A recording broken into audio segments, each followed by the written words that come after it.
The Texas Longhorns game is the biggest one on the Florida Gators schedule this year.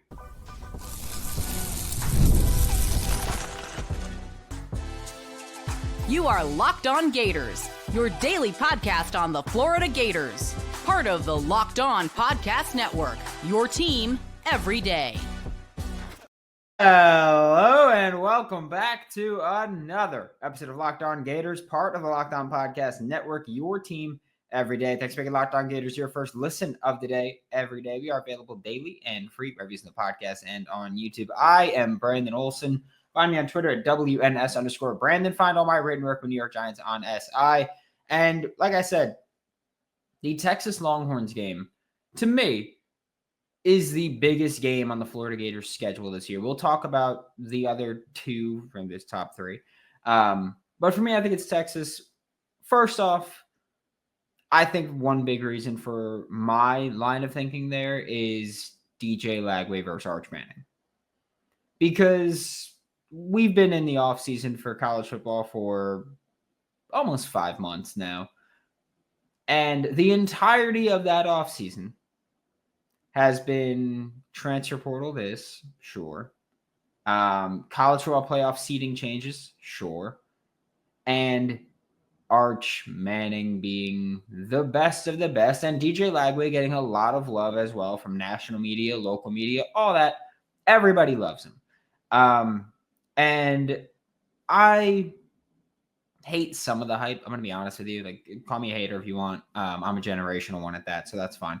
But there has been so much hype around Arch for years now. Coming out of high school, he was a 5-star. He was a perfect ranked prospect, which is just ludicrous to say. And he's taking over for Texas. But the thing is, we have no idea what he's going to be like as I was going to say long-term starter, but even short-term, we have no idea what he's going to be like. So I want to say even short-term starter. We have no idea what he's going to look like when he's got to start, 4 or 5 games in a row. DJ Lagway, also half a season of starting experience, rotated in with the rest, of course, obviously, but half a season of starting experience. And while this game will be taking place later in the season, so we'll have a general feel for what these quarterbacks are. Right now, at this point in time, late May, that's a marquee matchup between young, promising quarterbacks that DJ Lagway is entering his true sophomore season, so not draft eligible. Arch Manning is draft eligible after this season, but the reports are, hey, he's probably going to come back for another year. Not surprising. Peyton did it. Eli did it. Not surprising to come back. But I do think that's probably the biggest quarterback battle you're going to get for the Florida Gators this year is DJ Lagway versus Arch Manning. On top of that, you have that terrible, horrible, no good, very bad loss that the Florida Gators had last year at the hands of Texas with, look, we talked about this after the game, and I think a lot of people were upset with my stance on it, which was, I expected you to lose. I expected you to lose probably by 15 to 20. Florida got mollywopped 49-17. Okay. I thought it'd be like, 15, 20 point loss. They lost by 32. And I was very critical of the coaching during that game, and I still am, by the way. There were some things that I just understand. I do. Like, the secondary injuries led to constant miscommunications. And because of those miscommunications, touchdowns were scored. I get it. Offensively was where my issue was. I didn't think that Billy did a good job of putting the offense in the best position to succeed. It was going to be a long shot no matter what. I don't think he helped them, okay? So I think that was a horrible loss in 2024. Again, 32-point loss. I don't care what injuries you want to say. I don't care what context you want to add to it. SEC versus SEC. The expectations that Florida had, losing by 32 to anybody, inexplicable, inexcusable. And so for me, I think that was a horrible loss in 2024. This is your chance to get back, especially now that you got them in Gainesville. This is your time to get back at them. And I think the final and maybe the biggest reason, or not the biggest, DJ and Arch is the biggest reason, but one of the biggest reasons that I think that this is a marquee matchup that I think is one of the Florida Gators' most important for this season. I think Texas might have the best defense. I think Texas will have the best defense that Florida faces this year. Okay. I know that Texas lost a bit, but they also return a lot. Okay. So when I look at who they lost, who they're bringing back, I still look at them having some insane defensive talent. And I think that defense, again, with another year together, is going to make them that much more lethal. I think they're going to be a very difficult team to manage and a very difficult team to face. And so I think that this is and again, this is going to be a bit later in the season. So it's not like it's, week 3 and this is going to be our first sign of toughness and struggle. It's not that, but this might be your toughest one. And I think that having this game, performing well in this game, would be a testament to how good this team really is, to how good these Florida Gators really are. If you can go into this game, face Texas, that again looks like they're going to be really good, has just an insane pass rusher back in Colin Simmons. I mean, Colin Simmons was one of the most productive pass rushers in all of college football last year, right? He was one of the most productive, one of the best, and guess what?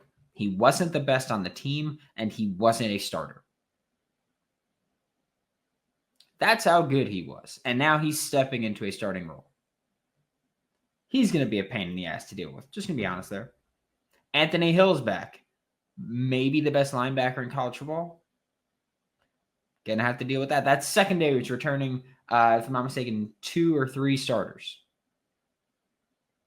That's not going to be easy. This is going to be a Texas team that has a lot of talent. They had a lot of talent last year. They lost a good bit of talent, but guess what? They've been accumulating talent. Texas is a very talent-heavy state in high school football, and they produce a lot of college athletes. Texas, they're going to reload. They're going to come back. Like I don't buy into the, Texas is back hype that they want to throw out there every year. I've never bought into that, frankly, because I don't care about them being back or not. That's irrelevant. But I do think that this Texas defense, I'm questionable about their offense, but I think their Texas defense maybe going to be the best, one of the best in the country. And statistics won't say it, right? Just because Texas, they're going to have some tougher matchups than they had last year. So statistics might say, hey, they dropped off a little bit. Their offense, I think, is probably going to drop off a little bit. So their defense is going to be on the field more, giving up more yards, whatever it is. This is going to be a damn good Texas defense. Again, I think they're going to be really good. I think that you can't overlook them. And I think that they're going to be maybe Florida's toughest matchup of the season for DJ Lagway, for this offensive line. Going to have their hands full. We're going to talk about some other matchups when we get back with Locked On Gators. You ever check your bank account and wonder, where did all of my money go? Well, between dining out, online shopping, and entertainment, it's pretty easy to lose track. That's where Monarch Money comes in, your personal CFO, giving you full visibility and control over your finances. And Monarch Money isn't just a budgeting app, it's a complete financial command center. You can track all of your accounts, investments, and spending in one place, so you stop just managing your money and you start building wealth. Take control of your finances with Monarch Money. Use code LOCKEDONCOLLEGE at monarchmoney.com for 50% off your first year. That's monarchmoney.com, code LOCKEDONCOLLEGE for half off your first year. Thanks for making Locked On Gators your first listen of the day, every day. We are available daily and free wherever you listen to the podcast and on YouTube. And the next game that we're going to talk about for the Florida Gators is Georgia. Look, this is, of course, a rivalry game between Florida and Georgia. It's a game every year. Honestly, it's just an insane atmosphere to witness every year. And this should be considered one of the biggest games on Florida's schedule every year. I don't care if Georgia sucks. I don't care if Florida sucks. I don't care who sucks. This should be considered one of the biggest games on the schedule. I care if they suck. My point is, I don't care about that rivalry level of it. Doesn't matter if you're good, bad. It doesn't matter. This isn't a game where every year you go, the better team wins. It's not. This is a rivalry game where every year you go, hey, it's a rivalry game. Anything could happen. These guys play harder. They play more physical, whatever it is. Every year you look at this game and say, hey, anything could happen. Okay? But to this point in time, Billy Napier is 0-3 versus Georgia. And I'm not putting all that on him, right? I mean, his first, I'll say 2 years. His first 2 years, he shouldn't have been expected to win those games at all, right? And we'll get to the third year. But his first 2 years, Georgia was at their highest point they've been at. They're at the peak that they've been at. If they go above that, then sure, new peak. But to this point, that was their peak. That's when it's like, yeah, they've only lost twice in the past 2 years, and it was both to Alabama. Stuff like that. That's when Georgia was at their highest. And those were the first 2 years of Billy Napier's career, or tenure at Florida. Okay? Then you go to last year, Lagway's hamstring game, which we'll talk about in a little bit. But you go to last year, and Florida was winning that game until that injury. Florida was, and I know that it was early. It was still the first half. I get it. There was no guarantee that if DJ Lagway stayed healthy, there's no guarantee Florida won that game. There's also no guarantee that if DJ Lagway was healthy, that Georgia would have come back to win that game. There's no guarantee on either side. What Georgia fans can say is, hey, they won the game. What Florida fans can say is, hey, we were winning the game until DJ Lagway got hurt. That's it. I know that there's plenty of Florida fans that go, oh, if DJ Lagway's healthy, we win that game. Might be the case. I'm not going to dispute you on that. I think if DJ Lagway was healthy, Florida would have won that game. But I don't go out there saying, hey, if Lagway's healthy, Florida wins. Because I don't know that. Anything could have happened. It was a 10-0 game. It's not like Florida was up 28-0. It was 10 points. It's 2 scores. I'm not going to say anything definitive about that. And it's not like the offense was marching up and down field at will. They had a big touchdown to Aiden Mizell. And that was how they got the touchdown. So I'm not going to say it would have been anything, but I will say that I think if DJ Lagway was healthy, Florida would have won that game. However, he wasn't. They didn't. That's all that matters. We can take the moral victories out of it, of if DJ Lagway was healthy, this. Doesn't matter. However, I will say that now DJ Lagway is back, and that is indeed the game he hurt his hamstring in. And look, Georgia did nothing to hurt him. So when I say that this could be a revenge game for him, I don't mean that Georgia did anything. Because if you remember the injury, he didn't get hit. He was running. He didn't get hit to get hurt. So I'm not going to say that, oh yeah, this is his revenge game in the sense of they hurt you, go get it back. I'm going to say this is his revenge game in the sense that you were winning, you got hurt, and then your team lost. And I'm not blaming DJ Lagway at all. That sounded like I was blaming him. I'm not blaming him. I am saying, though, that from his side of things, I'd imagine he's looking at it as, let's leave no doubt this time. That's how I would look at it, at least. I'd say, all right, let's leave no doubt. We were winning. I got hurt. We lost. Let's leave no doubt this time. So that's how I look at this game with DJ Lagway going into it, is not, oh yeah, you got hurt. That's an issue that Georgia caused. No, you were running and you got hurt. But you got hurt. Leave no doubt this time. Also, like I talked about a couple minutes ago, is that when Billy Napier first got to Florida, Kirby Smart and Georgia were at their absolute peak, right? They were. They were beating the crap out of everybody. They had some I don't want to say letdowns, but they had slow starts, and that was a trend of theirs that they had quite a bit. I think it was Kent State gave them a run for the first half, and then they separated as they do frequently. But I think that right now, Georgia is far from that peak. Okay. I think last year they took a hearty stumble from where they previously were. I think that this is one of the biggest roster turnovers we've seen from Georgia since Kirby. I'm going to say since Kirby got settled in. Okay. I'm not going to say just ever. I'm going to say since Kirby settled in, I think this is one of the biggest roster turnover situations we've had or we've seen since or with Georgia. The 25 class, they took in 10 transfer players, a couple of them at receiver, and a couple of them are expected to be big time players, right? They took in Noah Thomas, they took in Zachariah and Zion Branch. They took in 10 transfer portal players in this cycle. Okay. And look, they've taken in more and they've taken in bigger names before, but this has now become the trend where it's like, hey, we're taking 10 guys in the portal every year. We're taking 25-ish out of high school. We're taking a lot of new talent. We're pushing other talent out. That leads to just roster turnover, especially when you have a talented enough team where you got a bunch of guys going to the league. I think right now we're seeing the biggest change for Georgia. I think right now we're seeing since Kirby got settled in, again, that's the metric I'm using, since Kirby got settled in after his first couple years, this is the biggest roster turnover project we've seen from Georgia. I'm not saying that they're going to be awful. I'm not saying that they're going to be bad. Hell, they're probably still going to be a college football playoff team. But I think this might be the most vulnerable they've been going into a year. And Florida, you should capitalize.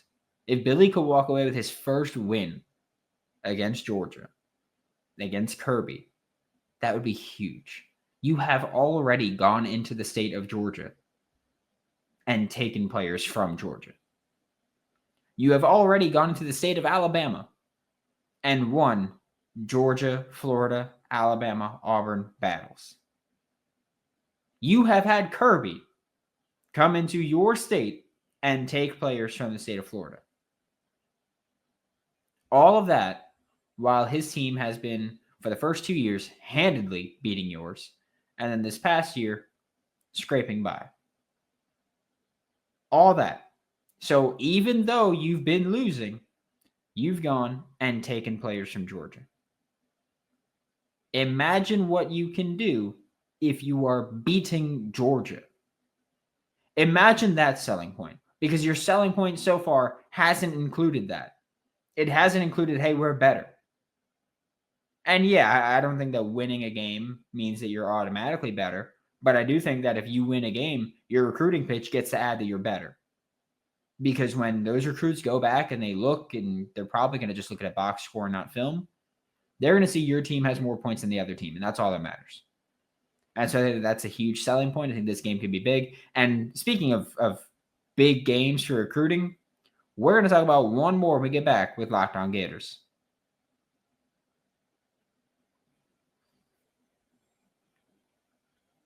Thanks again for making Locked On Gators your first listen of the day. Every day we are available daily and free wherever you listen to the podcast and on YouTube.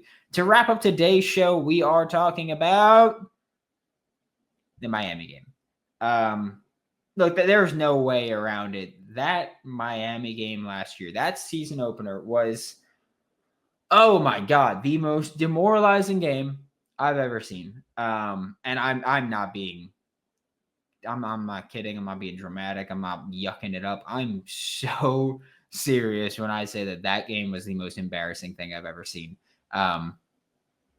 Just because, I mean, again, the context of going into that game. First off, I'm big on going in Twitter Spaces. I'm in there all the time. A lot of you listening or watching have seen me and heard me in Twitter Spaces, where it's a lot less professional, right? We are a lot more laid back there.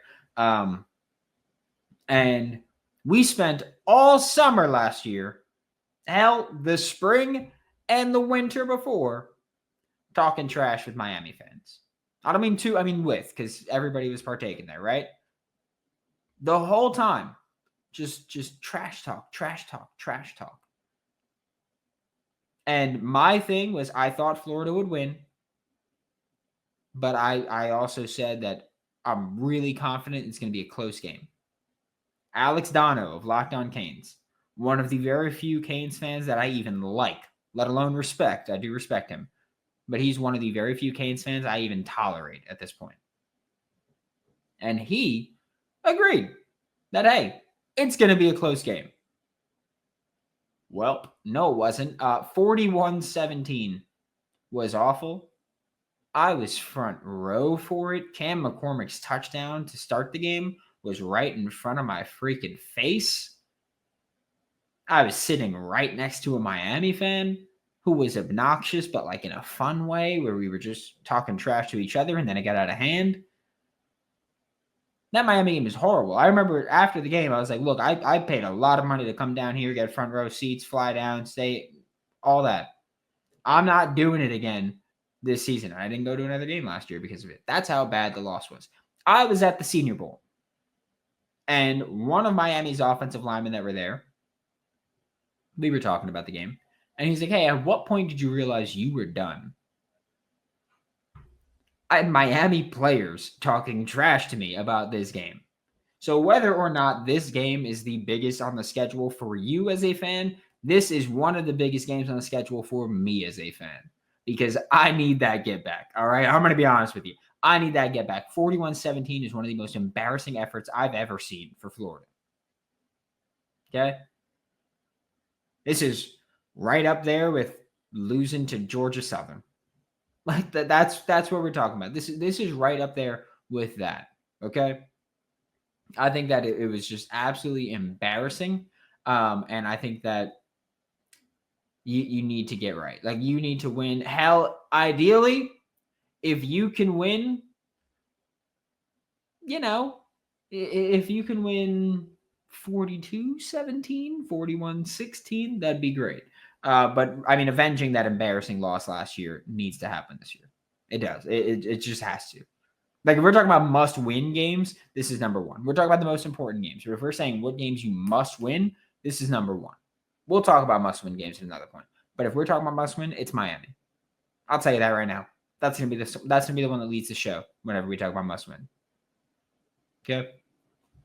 Then you also have the Carson Beck battle, right? You've faced Carson Beck a couple times now. If you're Florida, if you're Billy Napier, if you're a defender on this team that's been here for more than 1 year, you've faced Carson Beck. Whether or not you've actually played is different, but I'm saying you've prepared to face Carson Beck. If you're Ron Roberts, you were the DC against Carson Beck once before. Now he's at Miami. And I'm not saying that he's going to be the same Carson Beck. He could be better. He could be worse. He could be the same. Could be. But I'm saying that you faced him before. You know what he is. You know what he's done. You can beat him there. I will also say that last year, after the first game, there were a lot of opinions about Billy Napier and this game and this team. And then after the season finished strong, there were a lot of people that started talking about the Miami game and going, yeah, but it was like the first game. You got to excuse it. Here's an important part of that. No, you don't. Yes, it was the first game. Yes, the first game is usually more volatile. I don't got to excuse a damn thing. I cannot excuse 41-17. You straight up didn't have them ready to play. So the excuse that he shouldn't have had to begin with of, it was the first game is out the window because this is game 4 now. So you don't get that excuse anymore. Also, like I mentioned with the Georgia game, huge for recruiting. Like I said, you've gone into Georgia and you've taken players from Kirby. Miami? I mean, since Billy got hired, since Mario got hired, these two schools have been constantly, and look, that's always been a thing where Florida, Miami goes at it for recruits, but it feels like now more than ever, these two schools are constantly intertwined when it comes to recruiting, specifically in-state kids, but just recruiting in general. Florida and Miami are constantly, a kid puts out a top 6. If he's from the state of Florida and he puts out a top 6, odds are you got both Florida and Miami in there. If he puts out a top 5 and he's from the state of Florida, odds are you got Florida and Miami in there. If he's a national recruit, not from the state of Florida, and he puts out a top 10, top 8, hell, maybe even top 6, you might have Florida and Miami in there. Florida goes to Southern Florida and takes kids. Miami will go to Central Florida, North Florida, and go get kids that maybe should have been considered Florida leans, right? These two constantly do battle.